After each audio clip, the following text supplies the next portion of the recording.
السلام علیکم ورحمۃ اللہ وبرکاتہ۔ پہلے زمانے میں غیبت عالمی سطح پر نہیں ہوتی تھی، اور اس زمانے میں غیبت عالمی سطح پر ہو رہی ہے، اور اس کی وجہ کیا ہے؟ حضرت دامت برکاتہم نے بہت قیمتی باتیں ارشاد فرمائی ہیں۔ آپ تمام حضرات پوری بات کو دھیان و توجہ کے ساتھ میں سنیں، اور ان تمام باتوں پر عمل کرتے ہوئے نقل و حرکت کے ذریعے سے پوری امت تک پہنچائیں۔ میرے محترم دوستو، بزرگو، عزیزو، پہلے زمانے میں غیبت کرنے کے لیے مسلمان کا مسلمان کے پاس جا کر بیٹھنا اور مسلمان کا مسلمان کے پاس کے لیے وقت فارغ کرنا ہوا کرتا تھا۔ اگر کبھی مل گئے آپس میں کسی تقریب میں کسی موقع پر تو غیبت ہو گئی۔ اس زمانے میں غیبت ہو رہی ہے عالمی سطح پر۔ آپ کے لیے ضروری نہیں کہ آپ چل کر کسی کے پاس جائیں اور آپ اس کے ساتھ بیٹھ کر کسی کی غیبت کریں۔ اب غیبت کا گوشت کھانے کے لیے ایک جگہ جمع ہونے کی ضرورت نہیں ہے۔ ایسے آلات مدینہ مرکز تو میں نے عرض کیا کہ آلات ایسے ہیں اس زمانے میں کہ آپ کو غیبت کرنے کے لیے کہیں جانے کی ضرورت نہیں۔ پہلے غیبت دو چار کے درمیان ہوتی تھی، اب امت کا لاکھوں کا مجمع ایسا ہے جو ایک فرد کی غیبت میں مشغول ہے۔ پہلے دو آدمی مل کر ایک آدمی کا گوشت کھاتے تھے، اب لاکھوں آدمی مل کر ایک آدمی کا گوشت آسانی سے کھاتے۔ آپ کو یہ دھوکہ لگا ہے کہ اللہ نے سہولت کی چیز دی ہے۔ میں کہتا ہوں اللہ کی قسم، غیبت کی سہولت، تہمتیں لگانے کی سہولت، جھوٹی خبریں پھیلانے کی سہولت، یہ سارے شیطانی کاموں کی سہولت ملی ہے اس آلے سے۔ اس سے سب سے زیادہ غیبت اس کے ذریعے ہوتی ہے۔ آپ ایک ملک میں بیٹھے ہیں، دوسرا آدمی دوسرے ملک میں بیٹھا ہے، آپ دونوں آپس میں ایک مسلمان کی غیبت کرنے میں برابر شریک ہیں۔ بتائیے ہے یا نہیں؟ آپ کو ضرورت نہیں ہے کہ آپ غیبت کے لیے کسی کے پاس چل کر جائیں، اپنے گھر بیٹھو غیبت کرو۔ آدمی تنہا بیٹھ کر غیبت کرتا ہے۔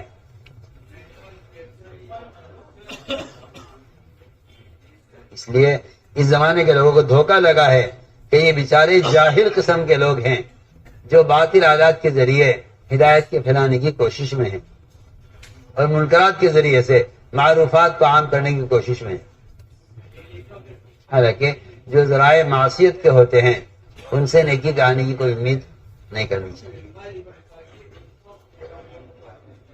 حالت اور ذرائع معصیت کے لیے اس سے ہدایت کے ملنے کی امید کرنا دین کے ساتھ کھیل کرنا ہے۔ تو ہم نے عرض کیا کہ غیبت یہ ایک ایسا اجتماعی گناہ اس زمانے میں بن گیا ہے کہ میں سمجھتا ہوں شاید اس سے کوئی گناہ اتنا اجتماعی نہیں ہوتا جتنا غیبت کا گناہ اجتماعی ہوتا ہے۔ اور غیبت صرف زبان سے نہیں ہوتی بلکہ آنکھ کے اشارے سے بھی غیبت ہوتی ہے۔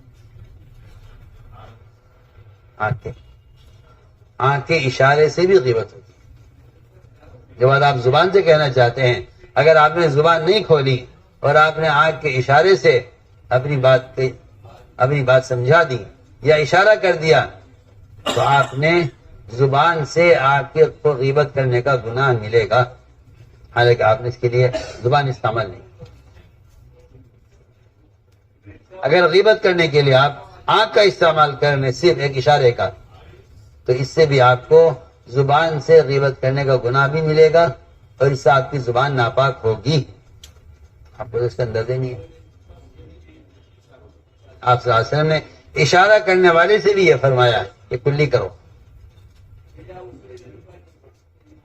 اشارہ کرنے والی، حالانکہ اس نے زبان سے کچھ نہیں کہا، آنکھ سے اشارہ کیا۔ حضرت صفیہ کے لیے ازواج مطہرات نے فرمایا کلی کرو،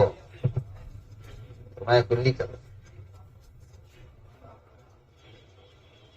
اگر ہم یہ واقعات نہ سنیں تو ہم تو بھول بھی جائیں گے غیبت کسے کہتے ہیں، حالانکہ زنا سے بڑا گناہ ہے۔ اور یہ بات ڈرنے کے لیے کافی ہے کہ کہ اللہ کے یہاں زنا کی توبہ ہے، غیبت کی توبہ نہیں۔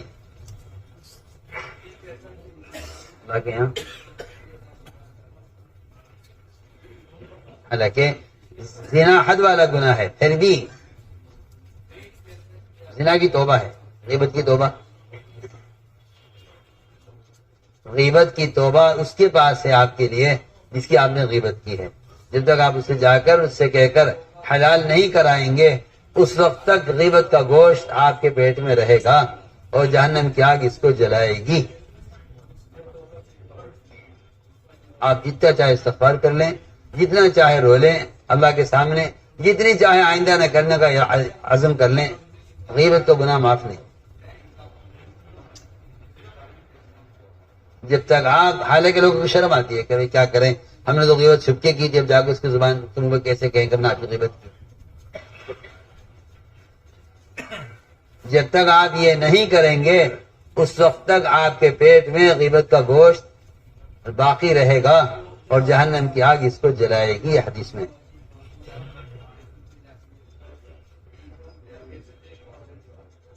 جہنم کی آگ اس کو، حدیث میں۔ جب تک آپ غیبت جس کی ہے اس سے جا کر اس کو اطلاع کر کے اس سے آپ حلال نہیں کرا لیں گے، اس وقت تک یہ گوشت آپ کے ہاتھ پیٹ سے نکلے گا نہیں۔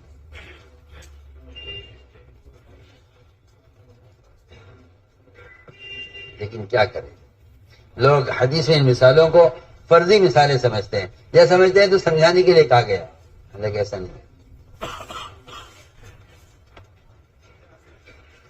دیکھو غیبت کس طرح ہوتی ہے اور کتنی معمولی بات غیبت بن جاتی ہے۔ عائشہ فرماتی ہے رضی اللہ تعالی عنہ کہ میں نے کہہ دیا آپ صلی اللہ علیہ وسلم کے سامنے حضرت صفیہ کے بارے میں کہ اس کا قد چھوٹا ہے، آپ کے لیے تو بس صفیہ کافی ہے، صفیہ کافی ہے آپ کو تو چھوٹے قد والی۔ آپ نے اے عائشہ تیری زبان سے وہ جملہ نکلا ہے، اگر کڑوے سمندر کے پانی میں، یہ ترجمہ اس کا ہے، اگر کڑوے سمندر کے پانی میں، اگر میٹھے سمندر کے پانی میں یہ تیرا جملہ ملا دیا جائے تو سارا سمندر کا پانی میٹھے سے کڑوا ہو جائے۔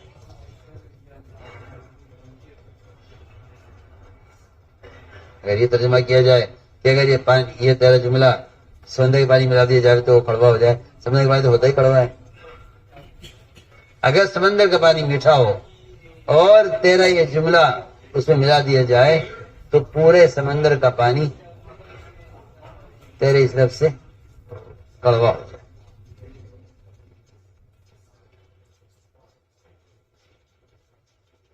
اس لیے حدیث میں آتا ہے کہ بد اخلاقی کا ایک جملہ اور بیجا غصہ، حدیث میں آتا ہے کہ بیجا غصہ یہ شہد کی حلاوت کو، ایمان کی حلاوت کو ایسا ختم کر دیتا ہے جس طرح ایلوا شہد کی مٹھاس کو ختم کر دیتا ہے۔ صحیح حدیث ہے۔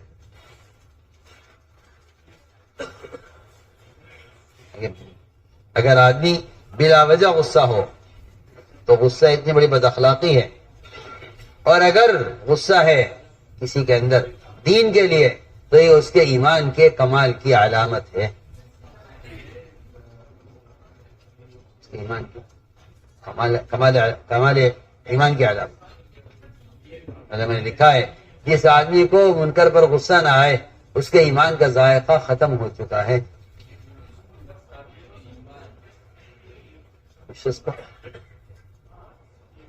منکر کو دیکھ کر غصہ نہ آئے اس کا ایمان کا ذائقہ ختم ہو چکا ہے۔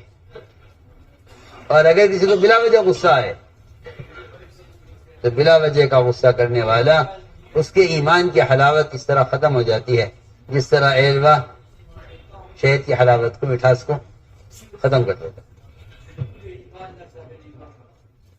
آپ نے فرمایا کہ عائشہ ایسا جملہ تو نے کہہ دیا ہے، صرف لنگڑے کو لنگڑا کہنا یا چھوٹے قد والے کو چھوٹا قد والا کہنا، یہ جملہ بھی ایسا ہے کہ اگر تیرا یہ جملہ ملا دیا جائے میٹھے سمندر کے پانی میں تو سارا پانی کڑوا ہو جائے۔ حضرت عائشہ فرماتی ہے کہ میں نے آپ کے سامنے کسی کی نقل اتاری، کسی کی آواز میں آواز بنا کر یا کسی کے چلنے میں اس کی چال کی نقل اتارنا۔ آپ نے فرمایا کہ مجھے یہ بات پسند نہیں ہے کہ میرے سامنے کسی کی نقل اتاری جائے، اگرچہ مجھے ایسا کرنے میں ساری دنیا مل جائے یا مال کثیر مل جائے۔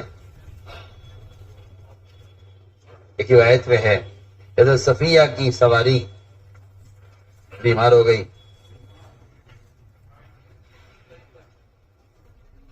سواری بیمار ہو گئی صفیہ کی۔ حضرت زینب کے پاس زائد سواری تھی، آپ نے فرمایا زینب سے کہ یہ سواری ہے کس کو دے دو، صفیہ کو ایک سواری دے دو۔ حضرت زینب نے کہہ دیا کہ اچھا اس یہودیہ کو میں اس کی سواری دوں گی، بس اتنا کہا، آپ کو غصہ آ گیا اور آپ نے ان سے بول چال بند کر دی۔ ذوالحجہ کا مہینہ، محرم کا مہینہ اور سفر کا مہینہ، بعض روایتوں میں 2.5 مہینے، بعض روایتوں میں 3 مہینے، آپ ان سے بات چیت نہیں کی، یہاں تک کہ یہ مایوس ہو گئی اس بات سے کہ آپ ان سے بات کریں گے۔ ایک روایت میں ہے کہ میں نے ایک عورت کے بارے میں کہہ دیا کہ یہ اس کا تو دامن لمبا ہے، کرتے کا دامن لمبا ہے، عیب بیان کر دیا۔ آپ نے فرمایا اے عائشہ جلدی کل جی تھوک تھوک، تو کہتے ہیں میں نے جو تھوکا تو میرے تھوک میں گوشت کا ٹکڑا نکلا،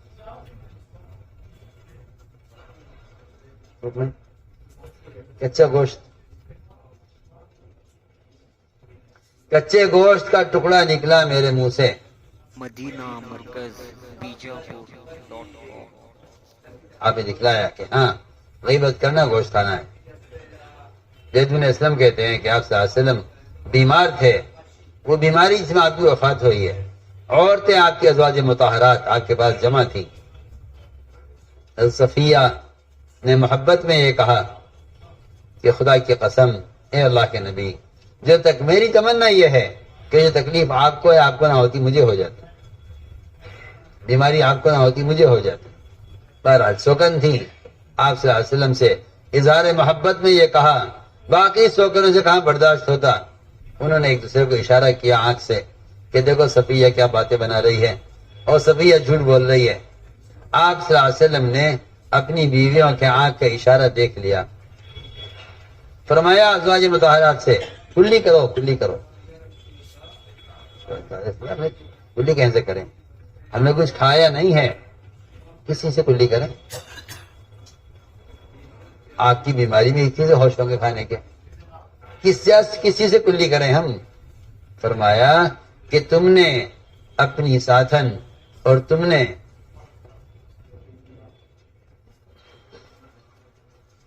صفیہ کی غیبت کی ہے، حالانکہ زبان سے کچھ نہیں کہا، ان کی بات پر آنکھ سے اشارہ کیا کہ یہ جھوٹ بول رہی ہے۔ فرمایا صفیہ اپنی بات میں سچی ہے، اور فرمایا ان سے کہ تم کلی کرو۔ اللہ رب العزت ہم سب کو ان تمام باتوں پر عمل کرنے کی توفیق عطا فرمائے۔